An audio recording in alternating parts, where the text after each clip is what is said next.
यानी वो उन्होंने क्या क्या किया और जो एक्शन लिया गया शहबाज गिल के ऊपर, ये जरा देखें। कमर जावेद बाजवा साहब, आपने हमारी अच्छी भली चलती हुकूमत को रुखसत करवाया, जजों से जोर जबरदस्ती से फैसले आपने लिखवा कि मुल्क तोड़ने वाले फौजी जर्नैल, उनकी लाशों को पाकिस्तान के झंडों में लपेटकर उनको दफनाया गया। रखो कराची के बहन भाइयों, एक या दो अफराद इदारा नहीं हुआ करते। एक या दो अफराद जब वो इदारे की आड़ लेते हैं तो उसमें फिर इदारे के ऊपर नाकाबिले तलाफी नुकसान होता है।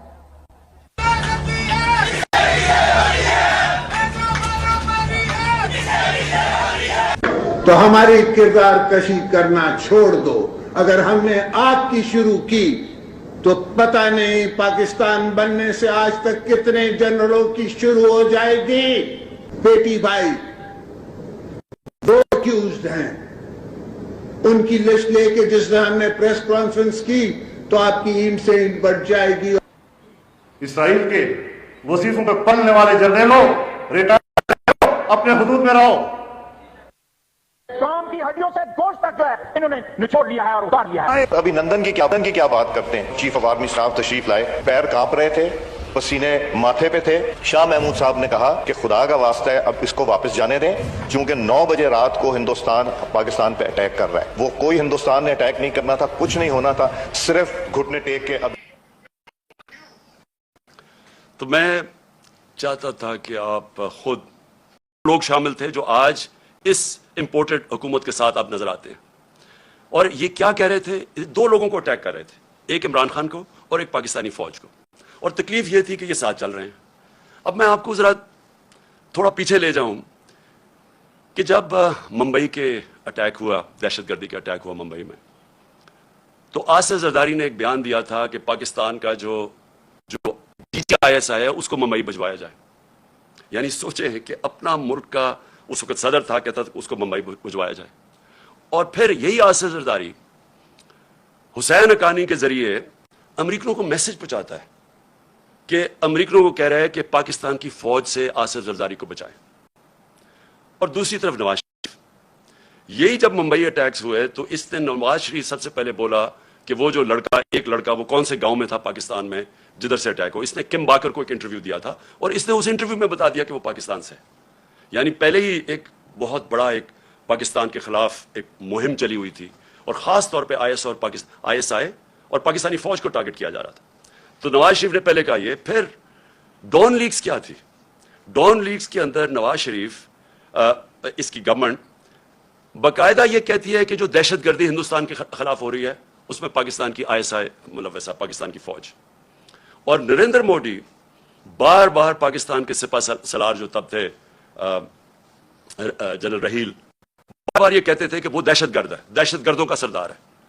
और नवाज शरीफ उसको शादी पे बुला रहा था, उसी नरेंद्र मोदी को जब काठमांडू के अंदर सार्क कॉन्फ्रेंस होती है तो बरका दत्त जो उनकी लीडिंग जर्नलिस्ट है वो अपनी किताब में लिखती है कि छुप के साइड पे नवाज शरीफ नरेंद्र मोदी से मीटिंग कर रहा था और उसको ये कह रहा था कि मैं अपनी फौज से मुझे बचाएं, यानी अपनी फौज से डर के। अब ये वो लोग हैं जो आज हमें कह रहे हैं कि हम जनाब गद्दार हैं। इन लोगों के पैसे बाहर पड़े हैं, इनकी अरबों डॉलर बाहर पड़े हुए हैं, इनकी करप्शन जो यहां से पैसा चोरी करके लेके गए उसके ऊपर दास्तानें लिखी हुई हैं, बैरून मुल्क किताबों में मेंशन है, BBC की डॉक्यूमेंट्री में इनकी चोरी का मेंशन है कि यहां से करके पैसा लेके गए। यहां इनके ऊपर पता नहीं कितने करप्शन केसेस हैं। तो आज ये बताया जा रहा है कि हम अपनी फौज के खिलाफ हैं और ये अब मुहिब वतन वो पाकिस्तानी बन गए हैं जो कि आके हमें गद्दार कह रहे हैं। देखें, ये साजिश इतनी खतरनाक है कि अगर एक मुल्क की सबसे बड़ी जमात को अगर आप उसकी फौज के सामने खड़ा कर दें और उनके अंदर इख्तलाफात पैदा कर दें, इससे ज्यादा मुल्क को नुकसान कोई चीज नहीं पहुंचा सकती।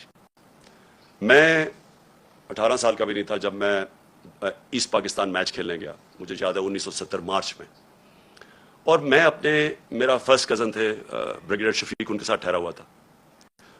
तब मुझे पता चला कि वो कितनी नफरत अपनी फौज के अंदर और वो बांग्लादेश की जो सबसे बड़ी जमात है उसके अंदर फैल चुकी थी। और उसके बाद हम सब जानते हैं कि हमारा मुल्क टूटा। हमें पता है कि हमारा मुल्क जब आप एक सबसे बड़ी जमात और फौज के बीच में जो हुआ ये पाकिस्तान की तारीख का सबसे अफसोसनाक वाकया कि हमारा मुल्क टूट गया। आज वही कोशिश की जा रही है।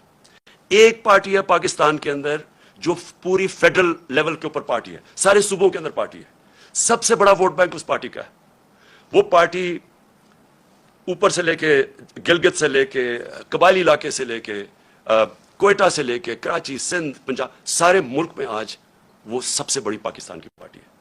और ये साजिश की जा रही है, और साजिश वो लोग कर रहे हैं जो उस बैरूनी साजिश का हिस्सा हैं, कोलैबोरेटर्स हैं वो। और वो साजिश क्यों कर रहे हैं अब मैं बताऊं। हुआ क्या, पहले हमारी गवर्नमेंट गिराई गई, इन्होंने समझा कि खत्म हो जाएगा, यहां जब गवर्नमेंट जाती है लोग मिठाइयां बांटते हैं, वो पब्लिक सड़कों के ऊपर आ गई। फिर हमने एक पुरअमन एहतजाज करना था 25 मई को, इन्होंने वो यानी अवाम के खिलाफ जो जुल्म किया है, यानी कभी इस मुल्क की तारीख में ऐसी हरकतें नहीं हुई। 2-2-3 बजे लोगों के घरों में जाके, वहां औरतों ना चादर ना चार दीवारी की फिक्र, वहां इन्होंने दहशत फैलाई। कभी ऐसी दहशत नहीं पाकिस्तान में फैलाई गई।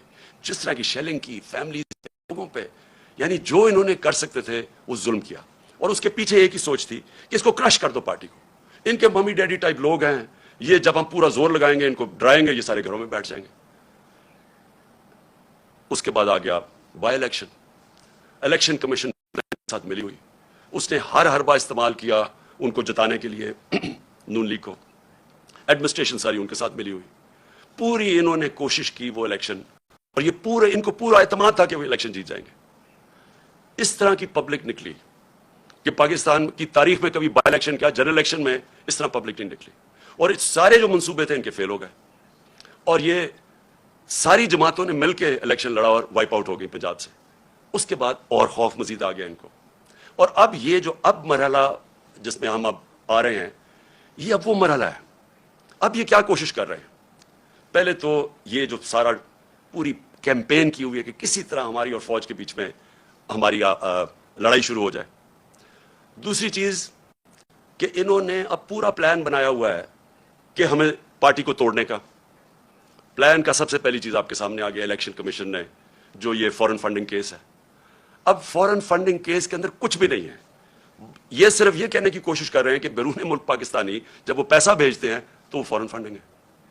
वो पार्टी जिसकी पाकिस्तान की तारीख में पहली दफा जिसने एक बाकायदा पॉलिटिकल फंड रेजिंग की है, जिसका कोई इस मुल्क के अंदर कोई ना कभी किसी ने पहले की, और ना ये वो पार्टीज जिनके सरबराहों को लोग करप्ट समझते हैं, वो कभी फंड रेजिंग नहीं कर सकती। तो वो पार्टी जिसने पॉलिटिकल फंड रेजिंग की, जिस पार्टी ने बाकायदा 40,000 डोनर्स के नाम दिए हुए 2012 में, 40,000 लोग, वो लोग खुद कॉल करके कहते हैं कि हाँ हम डोनर हैं। उनमें से कई लोगों को इन्होंने बता दिया कि जी कोई फॉरेन नेशनल वगैरह, जो उनको कई पाकिस्तानियों को बना दिया कि जी ये तो गैर मुल्की है। वो पार्टी जिसने फंड रेजिंग की, जिसकी सारी ऑडिट रिपोर्ट्स हैं, जिसकी एक एक चीज हमारे सामने हमने इनको इलेक्शन कमीशन को दी है, उस पार्टी के ऊपर सारा नजला गिर रहा है। और मैं बार बार कहता जा रहा हूं कि हम 4-5 साल से कह रहे हैं, बल्कि अदालत भी कह उनको बैठी है कि इन पार्टीज की इकट्ठी, अगर आपने ऑडिट करना है फंड रेजिंग तो इकट्ठी करें। मैं सिर्फ इसलिए कह रहा था, मैं क्यों चाहता हूं कि इकट्ठी हो, क्योंकि मुझे पता है हमने कैसा पैसा इकट्ठा किया है। मुझे पता है कि हमने एक क्योंकि लोगों ने हमें पैसे दिए हुए थे, हमने अपनी सारी ऑडिट रिपोर्ट्स, पूरी हमारी बुक्स तैयार है। मुझे इतना भी पता है कि इन दो पार्टीज के पास कुछ भी नहीं है, ना इनके पास किसी ने इनको पैसे दिए आज तक, ना कोई पैसे देगा इनको, ना इनके पास कोई ऑडिट रिपोर्ट्स है, ना इनके पास कोई बुक्स हैं, ना इनके पास कोई डोनर बेस है। यानी किधर से पैसा आया इनके पास। यही इलेक्शन कमीशन अदालत के ऑर्डर के बावजूद इन्होंने सिर्फ तहरीक इंसाफ को कटहरे में खड़ा किया हुआ, और इतनी झूठी रिपोर्ट बनाई है, ऐसी ऐसी चीजें उस रिपोर्ट में लिखी है जो जिस दिन मैं चैलेंज करता हूं, जिस दिन इसके ऊपर सही माने में अदालत के अंदर यह तफ्तीश होगी, मैं ये चैलेंज करता हूं कि पाकिस्तान में यह साबित होगा कि एक पार्टी ने इस मुल्क के अंदर सही माने में पैसे इकट्ठे किए हैं, जो पॉलिटिकल फंड रेजिंग होती है। पॉलिटिकल फंड रेजिंग जो होती है सारी दुनिया में, वो की है, उसको कोशिश कर रहे हैं बैन करने की। उस साजिश का हिस्सा, ये वही साजिश का हिस्सा है कि किसी तरह, क्योंकि आप इनको ये आप हरा नहीं सकते, इलेक्शन आएंगे तो ये जीत जाएगी, तो इसको आप टेक्निकली नॉकआउट करो। तो इन्होंने लूट के बाहर पैसा लेके गए हैं, ये कैसे मुहिब वतन हो गया। तो मैं आखिर में ये चाहता हूं कि ये जो कोशिशें हो रही हैं साजिश करके एक मुल्क की सबसे बड़ी जमात को तोड़ने की, हमारे लोगों को तोड़ने की भी कोशिश की जा रही है, और कि इलेक्शन में किसी तरह ये इतने कमजोर हो जाएं कि जब ये इलेक्शन हो और इलेक्शन की प्लानिंग कर रहे हैं कि ये इतने कमज़ोर हो जाएं और फिर नवाज शरीफ आए वहाँ से इंग्लैंड से और उसके बाद कहें कि जी देखें इमरान खान को भी डिस्क्वालीफाई हो सकता है और वो भी हो सकता है, हम दोनों को एक मिला दें और उसके बाद ये फिर वही इसी इलेक्शन के जरिए इलेक्शन करवाएं। ये गेम है बेसिकली कि किसी तरह हमें छोटा करके कट टू साइज करें। मेरा अगला सवाल ये है, जो भी ये प्लानिंग कर रहे हैं क्या ये पाकिस्तान के लिए बेहतर है? क्या पाकिस्तान इसमें से इस दलदल से निकलेगा? पाकिस्तान को तो इस वक्त पॉलिटिकल स्टेबिलिटी की है कि एक तगड़ी गवर्नमेंट आए, स्टेबल गवर्नमेंट अवाम की पावर से, जो फिर इस मुल्क को इस दलदल से निकाल सके। क्या इसमें ये जो प्लान बन रहा है, क्या इसमें पाकिस्तान में पॉलिटिकल स्टेबिलिटी आ जाएगी? और जो भी ये प्लान बना रहा है क्या उसको अपनी जात का सोच रहा है या मुल्क का सोच रहा है? ये सिर्फ थोड़े से लोग अपनी जाती मफादात के लिए इस मुल्क को उधर लेके जा रहे हैं। और मुझे अफसोस से कहना पड़ता है कि खुदा ना खास्ता ये उधर ना चला जाए कि हम सब के लिए उसको निकालने के लिए अपनी और नेशनल सिक्योरिटी कॉम्प्रोमाइज कर दें।